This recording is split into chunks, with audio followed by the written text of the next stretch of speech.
നിങ്ങൾ ഒരു US പൗരനോ US green card ഉടമയോ ആണോ? നിങ്ങളുടെ പങ്കാളിക്കും ഗ്രീൻ കാർഡ് ലഭിക്കാൻ കാത്തിരിക്കുന്നവരാണോ?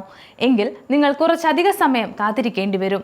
കൂടാതെ നിങ്ങളുടെ പങ്കാളിയെ US കൊണ്ടുവരാനും കുറച്ച് ബുദ്ധിമുട്ടുകൾ നേരിടേണ്ടി വരും.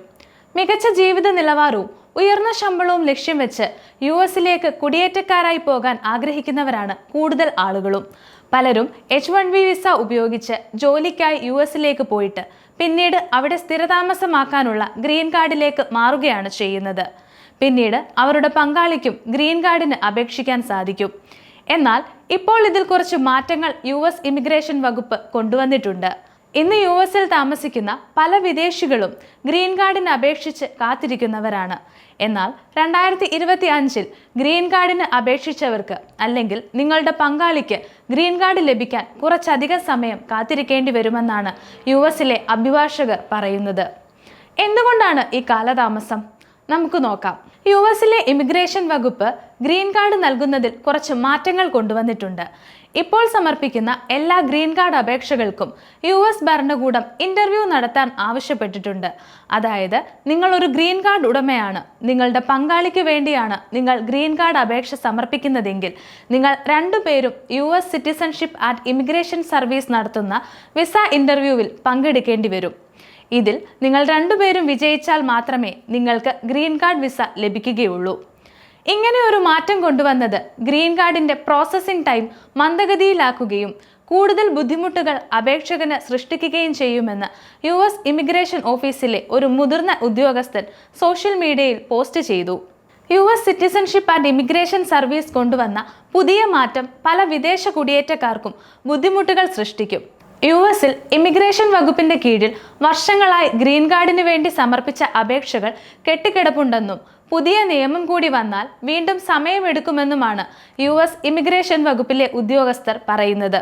കൂടാതെ US ഇമിഗ്രേഷൻ ഓഫീസിൽ വിസ പ്രോസസ്സിംഗ് കൈകാര്യം ചെയ്യാൻ ആവശ്യത്തിന് ആളുകളില്ലെന്നും പുതിയ ആളുകളെ നിയമിക്കാൻ അനുവാദമില്ലാത്തതും നിലവിലുള്ളതിനേക്കാൾ അപേക്ഷകന് ഗ്രീൻ കാർഡ് ലഭിക്കാൻ 1-2 വർഷം കൂടുതൽ സമയം കാത്തിരിക്കേണ്ടി വരും. കൂടാതെ ട്രംപ് ഭരണകൂടം കുടിയേറ്റ നിയമങ്ങളിൽ കൊണ്ടുവന്ന മാറ്റങ്ങളും ഗ്രീൻ കാർഡ് വിസ പ്രോസസ്സിങ്ങിനെ തടസ്സപ്പെടുത്തിയിട്ടുണ്ട്.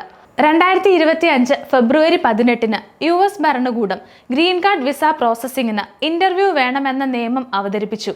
ഇതിനുശേഷം US ഇമിഗ്രേഷൻ വകുപ്പിന് ലഭിച്ച എല്ലാ അപേക്ഷകൾക്കും ഇന്റർവ്യൂ നിർബന്ധമാക്കിയിട്ടുണ്ട്. അതുകൊണ്ട് തന്നെ നിലവിൽ കൂടുതൽ വിസ ബാക്ക്ലോഗുകൾ ഉണ്ടെന്നാണ് റിപ്പോർട്ടുകൾ. കൂടാതെ H2 വിസയ്ക്ക് അപേക്ഷിക്കുന്ന തൊഴിലാളികളുടെ വിസ ഇന്റർവ്യൂ ഇളവ് നീക്കം ചെയ്തിട്ടുണ്ട്. അതുപോലെ ചില വിസ കാറ്റഗറികളിൽ മന്ത്രാലയം പ്രോസസ്സിംഗ് ടൈമായി കൊടുത്തിരുന്നത് 48 മാസങ്ങളായിരുന്നു.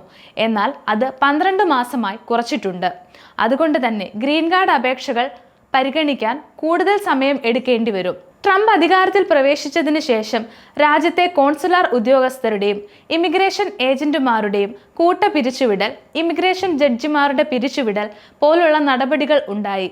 ഇതൊക്കെയും ഗ്രീൻ കാർഡ് വിസ പ്രോസസ്സിംഗിൽ കാലതാമസം വരുത്തിയിട്ടുണ്ടെന്നാണ് വിദഗ്ധർ പറയുന്നത്. കൂടാതെ രാജ്യത്തെ കുടിയേറ്റം കുറയ്ക്കാൻ ട്രംപ് നോക്കുന്നുണ്ട്. അതുകൊണ്ട് തന്നെ കുടുംബമായി US താമസിക്കാൻ വരുന്ന ആളുകൾക്കും തിരിച്ചടിയാകും. വൺ വോയിസ് മെമ്മോ പുറത്തിറക്കാനും ട്രംപ് ഭരണകൂടം പദ്ധതിയൊരുക്കുന്നുണ്ടെന്നാണ് റിപ്പോർട്ടുകൾ വരുന്നത്. രാജ്യത്ത് വിസ നടപടികളിൽ ക്രമക്കേടുകൾ ഉണ്ടെന്നും അതുകൊണ്ട് തന്നെ വിസ അനുവദിക്കുന്നതിൽ കൂടുതൽ ശ്രദ്ധ കൊടുക്കണമെന്നും മന്ത്രാലയം ഉദ്യോഗസ്ഥർക്ക് നിർദ്ദേശം നൽകിയിട്ടുണ്ട്. അതുകൊണ്ട് തന്നെ വിസ അപേക്ഷ സമർപ്പിക്കുന്ന ആളുകൾ രേഖകളെല്ലാം കൃത്യമായി സമർപ്പിക്കണം. പുതിയ നിയമങ്ങൾ പ്രാബല്യത്തിൽ വരുന്നതിന് മുമ്പ് തന്നെ അപേക്ഷ സമർപ്പിക്കുക. ഇന്റർവ്യൂവിന് തീയതി ലഭിച്ചാൽ ആ ദിവസം തന്നെ ഹാജരാകണം. എല്ലാ രേഖകളും കയ്യിൽ കരുതുകയും വേണം.